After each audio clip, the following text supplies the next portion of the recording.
사도행전 2장 38절입니다. 인용한 성경은 한글 킹제임스 성경입니다.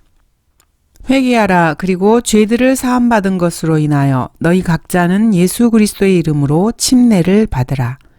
그리하면 너희가 성령의 선물을 받으리라. 이 구절은 바울이 전했던 은혜의 복음이 아닙니다. 교회 시대의 그리스도인들이 전하는 현재의 복음이 아닙니다. 베드로가 이스라엘 사람들에게 사도행전 2장에서 말하고 있습니다.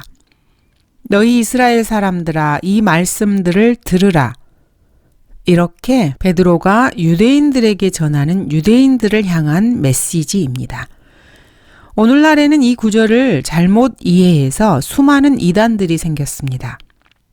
주 예수 그리스도의 이름으로 침례를 받아야 성령의 선물을 받는다고 생각하는 것입니다. 베드로는 이방인들에게 지금 말하고 있는 것이 아닙니다. 유대인을 대상으로 해서 설교하고 있습니다. 너희 이스라엘 사람들아, 이렇게 말하고 있고, 또한 37절에서는 형제 여러분, 우리가 어찌하리까 라고 말하고 있습니다. 베드로는 하나님께서 보내신 메시아를 죽인 이스라엘 사람들에게 그들이 십자가에 못 박으신 분이 바로 하나님께서 보내신 메시아이심을 증거하고 있고, 이스라엘 민족이 십자가에 못 박아 죽였던 바로 그 메시아를 하나님께서 부활시켰다라는 것을 설교하고 있습니다. 그가 미리 앞을 내다봄으로 그리스도의 부활에 관하여 말한 것은 주의 혼이 지옥에 버려지지 아니하였으며 또 주의 육신도 썩어짐을 보지 아니하였다는 것이라. 이 예수를 하나님께서 살리셨으니 우리 모두가 그 일에 관한 증인이라. 부활의 증인으로서 주 예수 그리스도의 부활을 이스라엘 민족에게 증거하고 있는 것입니다. 이 말을 듣고 찔림을 받은 유대인들이 마음에 크게 찔림을 받고 베드로와 다른 사도들에게 형제 여러분, 우리가 어찌하여야 하리까? 라고 질문한 것에 대한 대답으로 베드로는 유대인들에게 주 예수 그리스도의 이름으로 침례를 받으라고 말하고 있습니다. 회개하고 침례를 받으라는 것이죠. 근데 그 침례를 받은 것이 죄들을 사함받은 것 때문에 침례를 받으라는 것입니다. 이게 무슨 말입니까? 주 예수 그리스도를 믿지도 않은 유대인들이 죄들을 사함받았다는 것입니다. 자, 이 말은 아담 이래로 하나님께서는 수많은 사람들의 죄들을 용서하셨습니다. 아담이 범죄한 이후로 아담에게 가죽옷을 입히기 위해서 한 동물이 희생당했습니다. 구약 이전의 시대에도 사람들은 하나님께 희생제사를 드렸습니다. 동물로 피해 제사를 드렸던 것입니다. 아벨 역시 동물의 희생제사로 하나님께 제사를 드렸습니다. 수많은 동물들이 인간의 죄를 덮기 위해서 피 흘려졌습니다.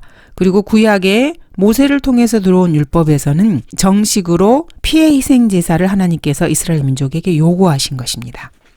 이것을 근거로 해서 하나님께서는 사람들의 죄를 계속해서 사해 주셨습니다. 그래서 이러한 죄들을 지금까지 사함받은 것, 그것 때문에 너희들은 침례를 받으라 라고 말하고 있습니다. 그것도 예수 그리스도의 침례를 받으라는 것입니다. 이것은 결코 물침례로 인한 중생을 말하는 것이 아닙니다. 행위구원을 말하는 것이 아닙니다. 침례를 받으면 구원을 받는다. 회개하고 침례를 받아야 구원을 받는다. 이런 이야기가 결코 아닌 것입니다. 아담 이후로 예수님께서 오실 그때까지 4,000년 동안 주 하나님께서는 인간들의 죄를 계속해서 용서해 주셨습니다. 근데 여기에서 용서하다는 표현에 주의해야 합니다. 죄를 제거하신 것이 아니고 용서해 주신 것입니다. 인간이 죄를 졌지만 그 죄에 대해서 지옥의 형벌을 가하지 않으신 것입니다. 하나님을 믿고 그 계명을 지키는 사람들의 죄에 대해서 말입니다. 그래서 예수님께서 오셨던 그 당시까지 이스라엘 민족은 계속해서 하나님으로부터 죄사함을 받아오고 있었습니다. 그랬기 때문에 이제 예수 그리스도의 이름으로 침례를 받으라는 것입니다. 여기서 죄사함으로 인하여 이 말은 죄들을 사함받기 위해서 침례를 받으라는 것이 아닙니다. 지금까지 죄를 사함받아 왔기 때문에 그거에 대한 정결례의 한 형식으로서 자신이 회개했다는 표시를 드러내기 위해서 침례를 받으라는 것입니다. 짐승의 피로 계속해서 죄들이 용서된 것입니다. 그러나 여기서 우리가 하나 알아야 될 것은 죄들이 용서되었다는 것과 죄들이 완전히 구속되었다는 것, 즉 제거되었다는 것은 완전히 다른 개념입니다.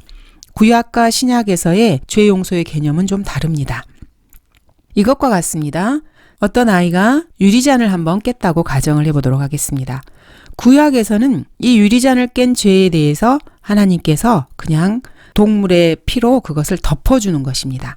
깨어진 유리잔은 그대로 있는데 그 위에 동물의 피를 덮어두는 것입니다. 이 동물의 피를 들춰보면 그 안에 깨진 유리잔이 그대로 있는 것입니다. 즉 인간의 죄가 그대로 있는 것이죠. 죄가 제거된 것이 아닙니다. 다만 하나님께서 그것을 동물의 피로 덮으시고 그 죄에 대해서 지옥의 형벌을 내리지 않는 것입니다. 죄를 용서해 주시는 것입니다. 그러나 신약에서 하나님의 어린 양이신 주 예수 그리스도께서 십자가에서 피를 흘리신 이후로는 그 피로 인간의 죄가 완전히 제거된 것입니다. 깨어진 유리잔을 예수 그리스도의 피가 덮어버리는 것입니다. 예수님의 피를 이렇게 들춰보면은 그 안에는 더 이상 깨어진 유리잔이 없습니다. 죄가 없는 것입니다. 구약에서는 하나님께서 계속해서 죄를 용서해 주셨지만 죄 자체를 제거해 주지는 않으셨습니다. 왜냐하면 하나님의 피만이 죄를 제거하는 것이 가능하기 때문입니다. 동물의 피는 잠정적으로 그 죄를 용서해 주는 근거로 그냥 일시적으로 하나님께서 사용하신 것 뿐입니다. 죄는 그대로 있으되 형벌을 내리지 않은 것 뿐입니다. 그러나 신약에서 하나님의 피로 죄 용서받은 그리스도인들은 죄 자체가 완전히 제거된 것입니다. 예수님께서 십자가에서 인류의 모든 죄를 지고 돌아가셨을 때 예수님의 혼은 지옥으로 내려가셔서 이 죄를 지옥에다 완전히 다 버려버리신 것입니다. 그리고 죄 없으신 몸으로 다시 부활하신 것입니다. 그래서 주 예수 그리스도를 믿고 구원받은 사람들은 죄 자체가 완전히 제거된 것입니다. 여전히 우리가 육신을 입고 죄를 짓고 있긴 하지만 교리적으로 봤을 때 하나님 보시기에 우리 그리스도인들에겐 죄가 없는 상태이고 예수 그리스도와 같은 완벽한 의로 그리스도인들을 바라봐 주시는 것입니다. 이것이 바로 구약에서의 구원과 신약에서의 구원, 즉 구약에서의 죄 용서와 신약에서의 구속, 죄를 제거하심의 차이입니다. 그래서 침례인 요한은 예수님을 소개할 때 보라 세상 죄를 제거하는 하나님의 어린 양이라고 유대인들에게 예수님을 소개한 것입니다. 그런데 아직도 이 사도행전 2장 38절을 현재 교회 시대의 구원의 방법으로 이것을 적용한다면 이것은 크나큰 오류입니다.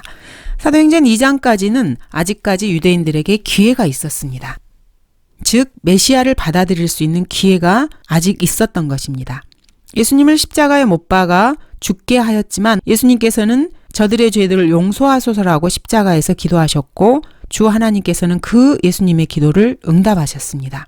그래서 십자가에서 예수님을 죽인 이 유대인들의 죄를 용서하셨습니다. 그리고 한 번 더 이들에게 기회를 주신 것입니다.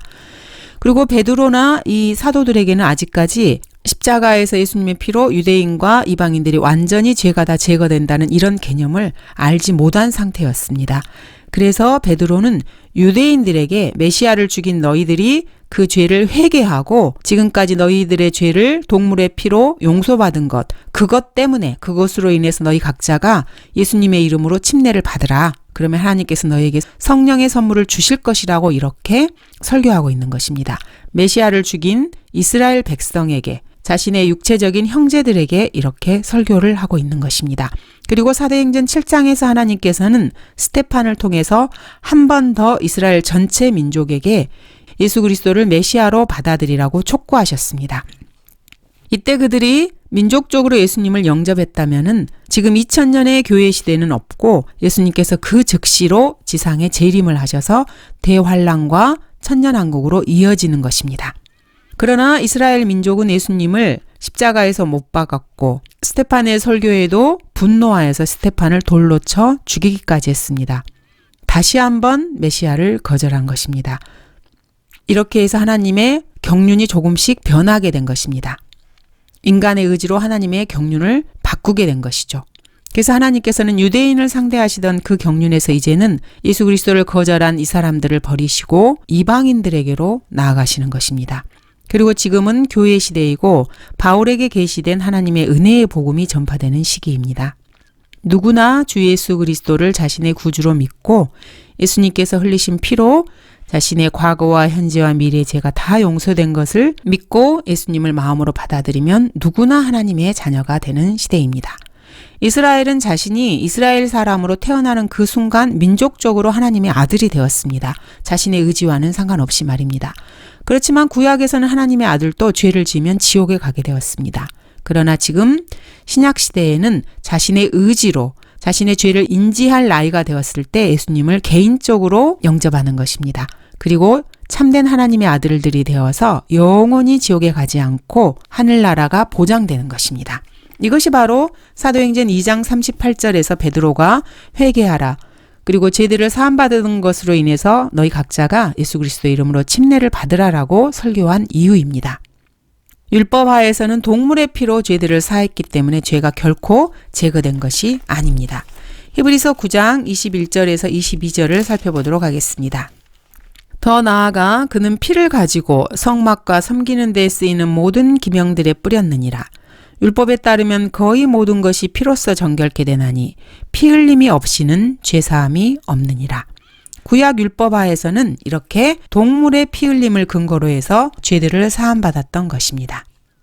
감사합니다.